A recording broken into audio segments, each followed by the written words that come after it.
Next on your #1 news at 9. Priceless artifacts, classic movies, even reminders of history's darkest times, hidden from public view. Most people don't know about it. Until now. Fox 4 opens the vault for a rare look at KC's hidden treasures. Next on Fox 4 News at 9.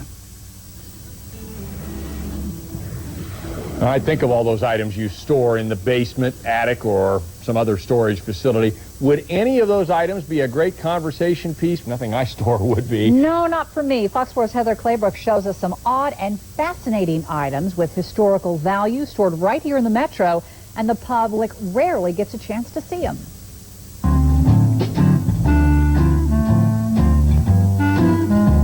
Step into Union Station today and you step into a building which is part of Kansas City's history. But there's more history here than meets the eye. Walk through these doors and you step into the historic basement of Kansas City, where its past is stored or sorted or studied out of sight. It's absolutely great. Obviously, I mean, to work in a situation like this, you have to be somebody who's really, really interested in history. Collections technician Lisa Shockley says it's a lot like going through someone's basement. In this case, what you might have found in the basement of George Hale, one of Kansas City's early fire chiefs. I opened up the box, like, oh, this is so neat.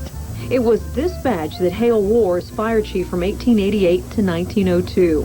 It was Chief Hale who developed the firehouse pole and much more.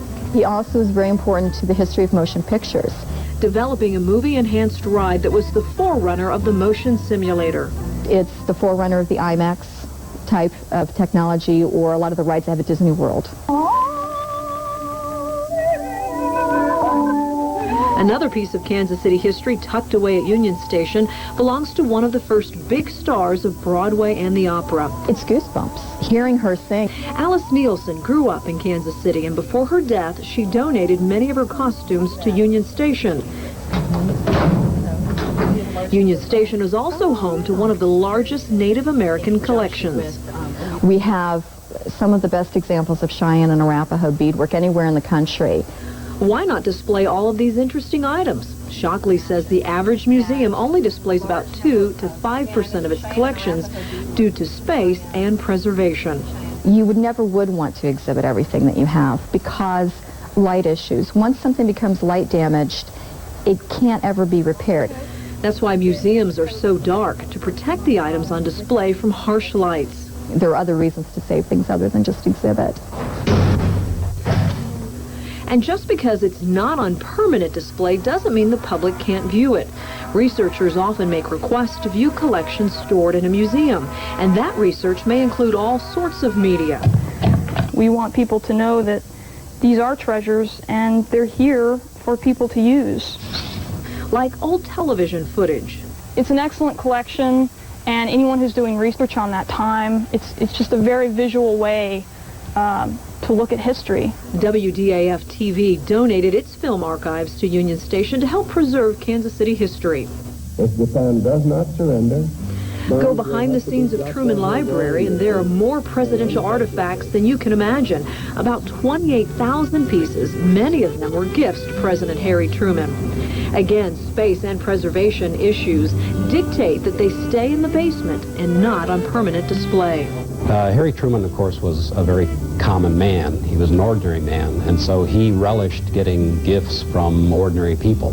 Like this inlaid wood portrait of President Truman, or this ashtray from Preston Tucker, the automobile manufacturer, or to the most unusual gift, a coconut carved sculpture of President Truman. It's really a funny piece because it's got a big smile on it. You really see Harry Truman and his levity in that piece. And then there are pieces that are more significant in terms of their place in history. This is a safety plug from the atomic bomb dropped over Nagasaki, Japan, August 9th, 1945. It's sad and it's tragic because you know what that bomb did. At the same time, you really feel a sense of connectedness with that part of history, and so it's a very poignant moment when you actually hold something like that in your hands. But not all of Kansas City's stored treasures are for the public's eye. This treasure is stored in more than a basement. It's actually 150 feet underground in a bank vault of sorts. It's a large collection of Hollywood films and television shows. For security reasons, employees cannot discuss the thousands of movie and TV shows that are stored in the caves at the Hunt Midwest Subtropolis. And that's why working here takes on an even more of a wow factor as they walk down these aisles. Every time I come through here, you look down the aisles, it's like watching your childhood over again. You're reliving every moment in front of a television or a movie screen because you're seeing all of them, just sitting in cans, ready to be watched by future generations. Some of the titles they can mention: Gone with the Wind, Ben-Hur, 2001: A Space Odyssey, and the MASH television series. It is amazing. You look to the left and there's Ben-Hur. You look to the right and there's Gone with the Wind. It's an amazing facility. So amazing and so secure. Nothing perhaps like out of Mission Impossible with a retina scan, although that movie may be here. However, they can't discuss it. But the security used to keep people from coming in, they say, is pretty significant, all to protect these cinematic pieces of art. Gone with the Wind is a piece of invaluable art. You can't assign a dollar figure to it. You have to put it in a tremendously secure facility. All of these stored items are under lock and key. While some are rarely seen, the rest we can only talk about, but all call Kansas City home. Heather Claybrook, Fox 4 News. Fascinating I stuff. really had no idea some of that stuff was right here. No kidding.